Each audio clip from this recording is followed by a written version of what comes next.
И тази година улица Индустриална, обслужваща източната промишлена зона на град Кърджали, остана без ремонт, въпреки щедрите обещания на местната власт, че това ще се случи. Ситуацията не се харесва на стотиците минаващи от тук на ден. В този район се намират част от промишлените складове и над 50 фирми и затова движението тук е изключително натоварено. Ежедневно водачите на автомобили и камиони са принудени да се примирят с огромните дупки и разбития асфалт. Често това води до много ядове и ненужни скъпи ремонти. Припомняме, че след множество сигнали и оплаквания през 2016 година общината възложи на една от своите фирми да ремонтира улицата. Но това бе свършено само наполовина, защото проблемите продължиха, а след направена проверка от служители на общинската администрация се установиха редица нередности и дефекти след ремонта.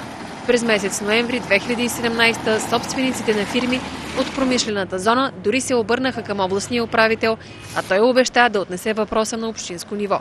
Но и това не даде резултат, въпреки че тогава местната власт обеща, че ремонт ще бъде извършен веднага, а средствата за него в размер на 350 хиляди лева бяха заложени в бюджет 2019 в графата «Капиталови разходи».